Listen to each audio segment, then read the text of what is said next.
Assalamualaikum warahmatullahi wabarakatuh. Perkenalkan, nama saya Mani Zulwi, mahasiswa jurusan Ilmu Ekonomi NIM 1906-0045, Fakultas Ekonomi Universitas Negeri Padang. Pada kesempatan kali ini saya akan menjelaskan tentang ringkasan dari materi pengantar ekonomi pembangunan yang akan saya bagi pada dua poin besar. Yang pertama teori klasik dan yang kedua adalah teori Marxisme. Pada poin yang pertama saya akan menjelaskan tentang teori klasik. Pembangunan ekonomi bukanlah konsep baru atau konsep yang baru ditemukan. Selama berpuluh-puluh tahun, tokoh para pakar ilmu sosialis telah bergulir dengan masalah pembangunan ekonomi. Tapi mereka belum bisa menemukan teori yang pas yang terkait dengan pembangunan ekonomi secara sistematis. Hanya Adam Smith lah yang memusatkan perhatiannya kepada soalan tersebut, yaitu menggunakan kerangka politik dan sosial yang akan mendorong pertumbuhan ekonomi, yang dimana pusatnya ini kepada ekonomi swasembada. Ricardo Mill dan Malthus melanjutkan usaha seorang Adam Smith, meski mereka sedikit memperkecil ruang lingkup pendidikannya. Dan teori klasik ini akan saya ringkas kepada beberapa poin kecil. Yang pertama, kebijakan pasar bebas. Para ahli yakin adanya perekonomian pasar bebas persaingan sempurna yang otomatis bebas dari campur urusan pemerintah. Yang berarti campur tangan pemerintah itu sangat sedikit, karena jika pemerintah ikut campur dalam urusan ekonomi ini akan menimbulkan resesi. Bukan, maksud saya ketidakseimbangan dalam pasar perekonomian. Yang kedua ialah pembukaan modal. Kaum klasik berpandang pembukaan modal sebagai kunci kemajuan. Ini menunjukkan pentingnya tabungan dalam jumlah yang sangat besar. Yang ketiga, keuntungan rangsangan bagi industri. Menurut kaum klasik, keuntungan merancang investasi semakin besar. Semakin besar keuntungannya, semakin besar pula akumulasi modal dan industri. Semakin besar akumulasi modal dan investasi. Yang selanjutnya ialah keuntungan cenderung menurun. Keuntungan tidak akan naik terus-menerus, namun cenderung apabila persaingan untuk menghimpun modal antara kapitalis meningkat. Dan yang terakhir ialah keadaan stasioner. Semua ahli ekonomi klasik meramalkan timbulnya keadaan stasioner pada akhir proses pembukaan modal. Sekali keuntungan mulai turun, proses ini akan berlangsung hingga titik mencapai nol. Dan yang selanjutnya ialah penilaian dari teori klasik ini. Yang pertama ialah mengabaikan kelas menengah. Teori ini mengasumsikan adanya pembagian masyarakat secara lugas, menjadikan kaum kapitalis dan kaum buruh.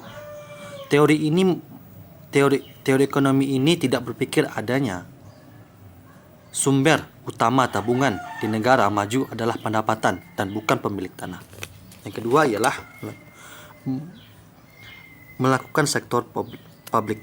Bagi kaum klasik, persaingan sempurna dan lembaga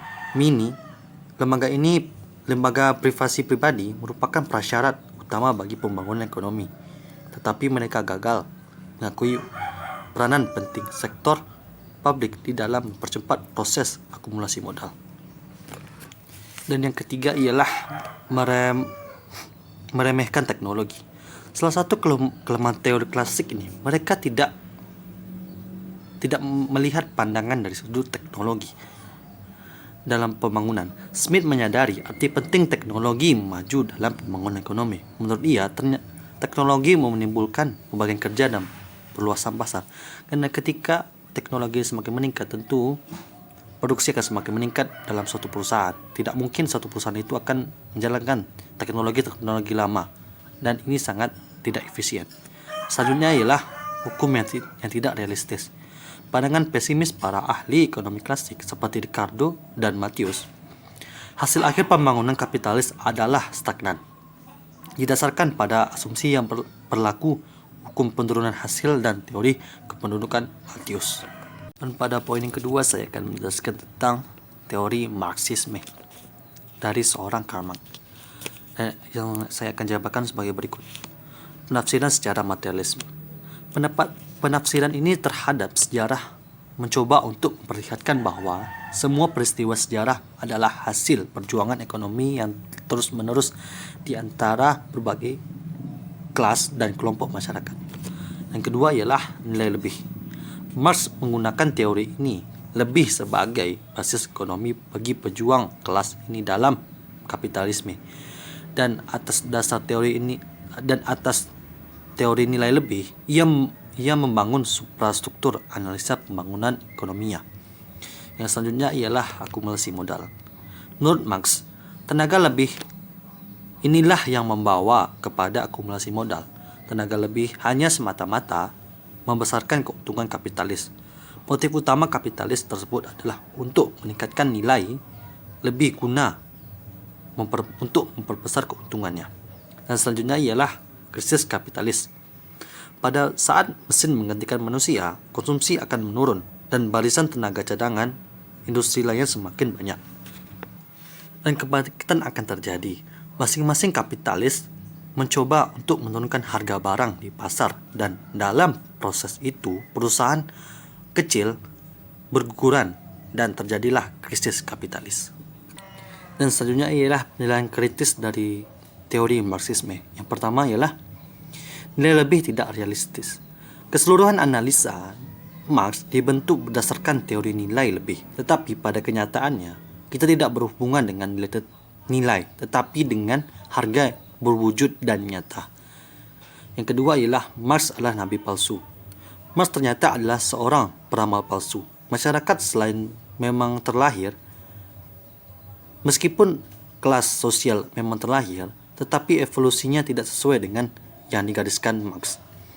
Yang ketiga ialah kemajuan teknologi di dalam pekerjaan. Kemajuan teknologi dalam jangka waktu panjang justru menciptakan lebih banyak kesempatan kerja, meningkatkan permintaan dan memperbesar pendapatan. Ketika teknologi ini meningkat, tentu banyak sekali lowongan-lowongan kerja yang akan terbuka. Seperti contoh yang pada sekarang ialah Gojek. Dulu Gojek ini tidak pernah ada, namun dengan kemajuan teknologi yang dialokasikan dan digunakan melalui aplikasi, tentu akan memperbanyak lowongan kerja. Yang selanjutnya ialah kecenderungan jatuhnya keuntungan tidak benar. Penemuan teknologi merupakan keuntungan modal, dan bahwa dengan menurunnya resiko modal output, meningkatkan produktivitas dan total output. Keuntungan ini bersama dengan upah buruh. Dan selanjutnya ialah Marx tidak memahami fleksibilitas kapitalisme. Demokrasi sebagai suatu sistem politik telah membuktikan kenyataan dan kemampuan diri dalam kapitalisme dan menghadapi perubahan waktu. Selanjutnya ialah teori siklus Marx adalah salah. Ia tidak menyadari pembangunan ekonomi bagian dari upah dalam pendapatan agregat tidak harus menurun, juga permintaan biaya konsumsi.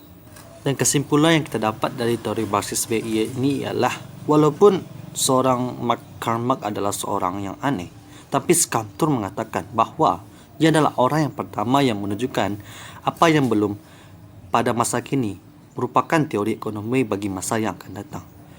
Bahkan kita sendiri saja jika ingin membuat suatu teori, kita tidak bisa membuatnya. Bahkan kita ingin menganalisis sebuah permasalahan, kita kesulitan untuk mencari data dan persamaan fungsi, begitu pula dengan statistiknya. Mungkin sekian atas penjelasan saya tentang teori klasik dan teori Marxisme pada kesempatan kali ini. Jika ada salah, saya mohon maaf. Assalamualaikum warahmatullahi wabarakatuh.